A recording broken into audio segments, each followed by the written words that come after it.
Gerry Georgatos joins us on the line from Perth. Gerry, disturbing evidence coming out from medical practitioners about the service provided to Ms Dhu. Contradictory evidence, basically that contradictory evidence suggesting that things weren't done perhaps as well as they might have been.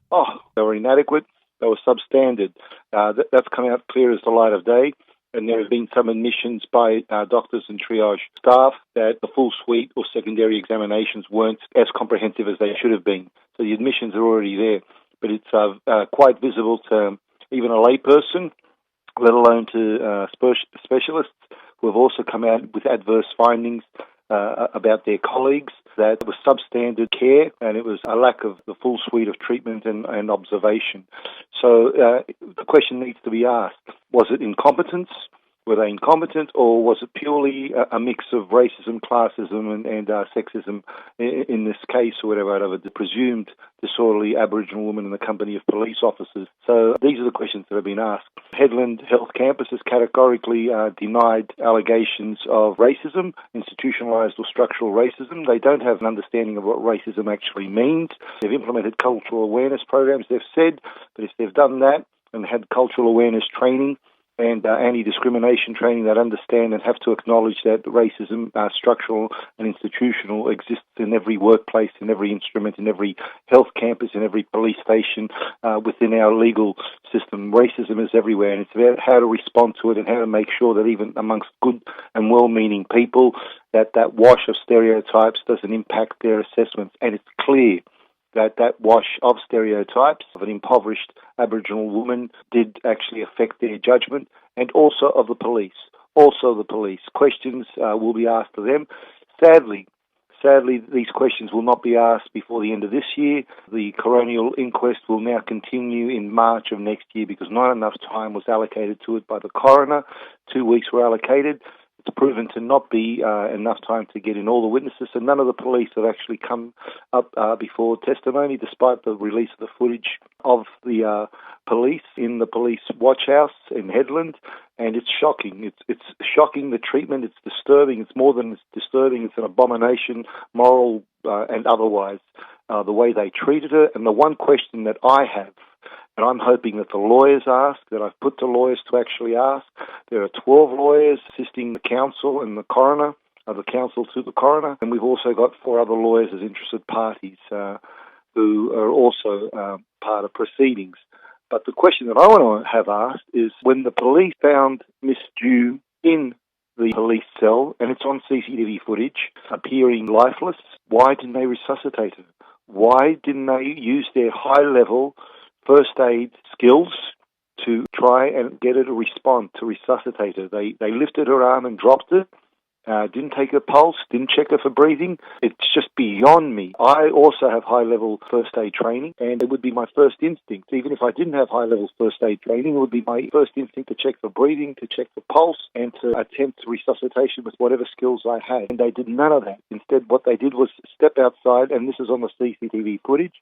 They stepped outside into the corridor, outside the police cell, yarned for a few minutes amongst each other what to do next as she appeared lifeless, and then went back in, dragged her by the arms to the door, into the corridor. Then they picked her up by the arms and legs, just carted a person in serious deterioration who may have already passed away or was close to, and then dumped her into the back of a police van, and no one with her, which is abominable. These are the questions that need to be asked, or whatever. So the one stream of thought is they're utterly incompetent, but how could they be utterly incompetent when they're so highly trained in how to respond to detainees and also the people in distress? And where I believe it's gone to is it was a disastrous debacle in the wash of racism, sexism, classism, and on top of that, had done away with their compassion, had done away with how to respond as human beings to another human being. So my question is, why didn't they attempt resuscitation? And while they were trying to bring her back to life,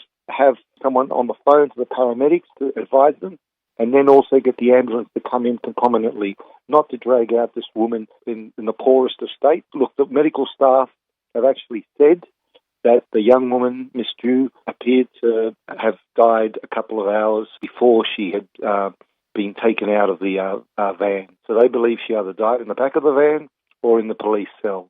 and not at the hospital.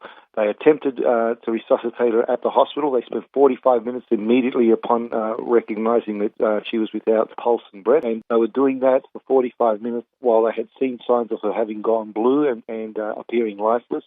Well, the normal question that you and I would ask was, what if that had happened an hour earlier or an hour and a half earlier in the police cell?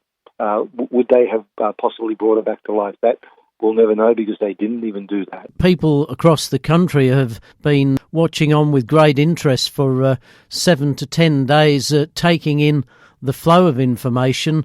We're going to have a break now through until March of next year. What impact will this break have on the coronial inquest? Look, there's a lot that's actually disturbed me with the coronial inquiry. It appears Coroner Ross Fogliani is sympathetic to the issues and the family's concerns, but she's actually shut down various opportunities. For instance, us viewing CCTV footage of Ms Dhu in the hospital.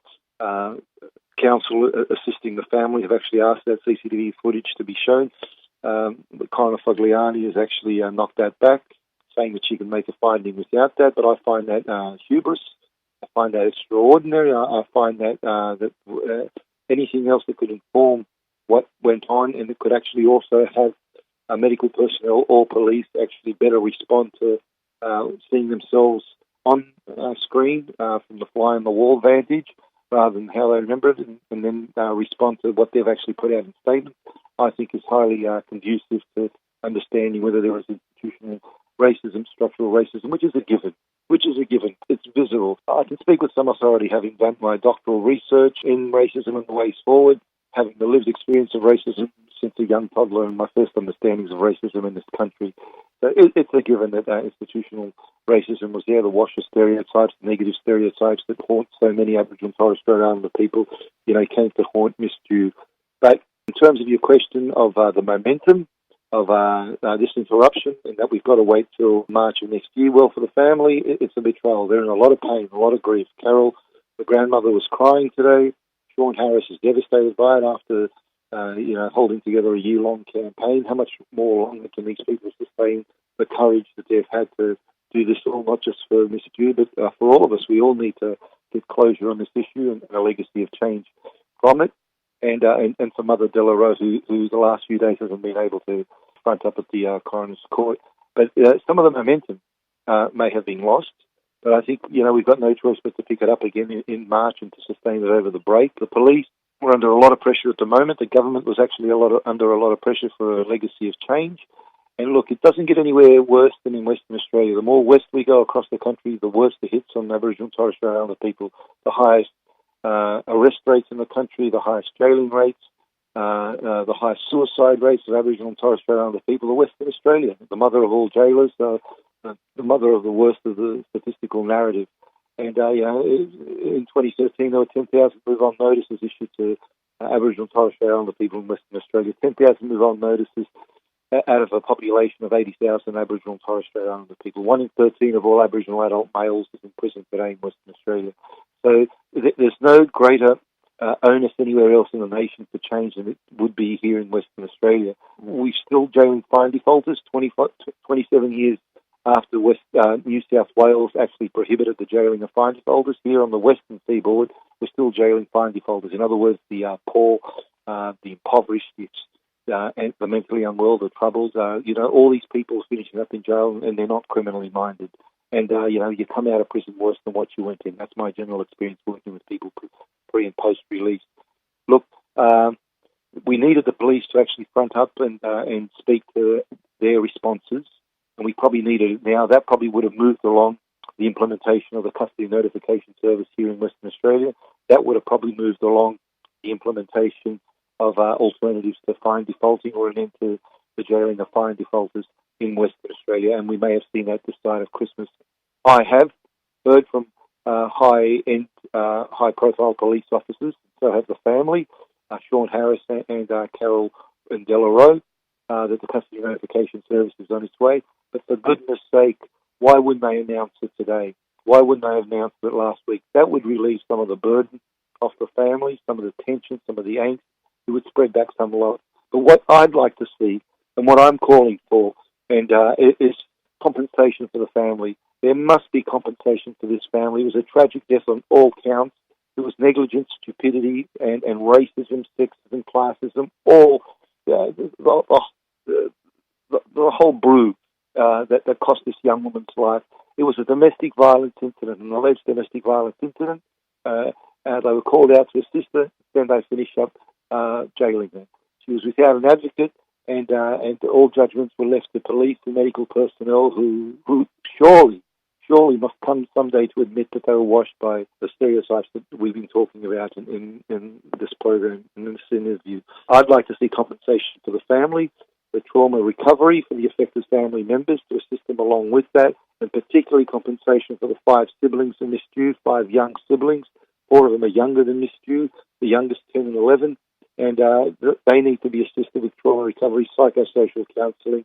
They need to be assisted with their anger, and that it doesn't become displaced anger and that they become victims also to the system. We failed Ms Dhu, but for every death in custody there are scores of maltreatments, and Ms Dhu, the legacy of change that we have to score from what's the coronial inquest and the momentum that's been picked up, which has been disrupted till March of next year, is not just for people like Ms Dhu who lose their life unnecessarily, that should have never have happened, but also for all the others who are maltreated that we never hear about, the others who are damaged and abused and who are treated as second rate, and that shouldn't be on in a country like this.